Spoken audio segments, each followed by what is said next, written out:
Now, I think a lot of us voted for President Trump because of the reforms that he was going to bring to a bunch of the institutions and a bunch of the agencies, especially within the federal government, including the DOJ. Now, there was an employee from the DOJ that was fired, and her reasoning, I'm not sure one is true, but two, even if it is true, I'm not sure how much I care. Let's bring back our guests, Mehek Cook and Topher. Guys, Mehek, I want to start with you here. There's an employee at the DOJ that was fired, she says, because her husband started the ICEBlock app. We talked about that app a couple weeks ago. It's an app where people can report sightings of ICE to warn illegals, hey, ICE is around the corner, don't go over that way, which is, you're basically fighting against the government, which is not a good idea. But her husband has started that app. She has also admitted that she is a minority share owner in the parent company that holds the IP for that. Let's just say, hypothetically, that she was specifically fired for this.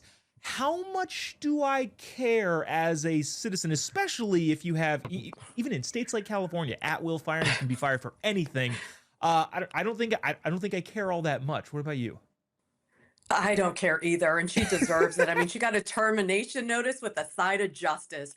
And to sit here and think that you can be part of an ICE block app and still work at the DOJ, here's the plot twist. Honesty is not optional. You actually have to do your job and defend people when you're at the DOJ. So if you have an interest and your husband is in that back room creating an app to attack ICE officers, honey, your job is on the line and you're clearly fired. At will employment aside, the fact that she thought that she could work for taxpayers and continue to target the very people that we should be thanking is just laughable to me.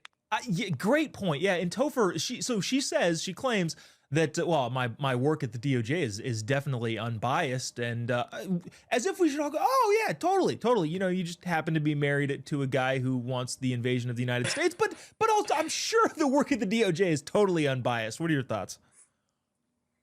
I worked in the intelligence field, and if they would have found out I was married to a Chinese spy or any spy or any foreign entity, um, They'd have you run for there would have Congress. been questions about my integrity and if I was compromised, and they most likely would have let me go or at least remove my clearance. And I think that's what's happening here. Is like the risk is too high, and to kind of waive off the minority shareholder because it was put in place just in case he becomes incapacitated. I'm not buying it. You work for the DOJ. You have access to a lot of information that can aid IceBlock, and you should be telling your husband, "Hey, I have a high-level job, so you need to chill out with this activism. I understand it's your First Amendment right to do certain Hmm. things, but does not mean that you're free from the consequences that come with it. Nor am I." And maybe she took a lesson.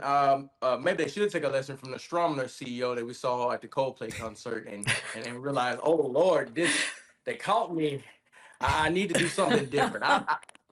That's how I would have felt. Like if they would have approached me, I'm like, I apologize. But I do wish them the best and whatever they go to next. But clearly, they do not have a place in this Department of Justice. Yeah, I also, yeah, he went on CNN and kind of like hyped up the app. The whole thing is ridiculous. Also, Topher, we all caught your reference to Congressman Eric Swalwell and his Chinese spy girlfriend Fang Fang, but we don't want to bring that up. We don't want to impugn anybody right here on this show. Just again reminding them that that's Congressman Eric Swalwell. Um,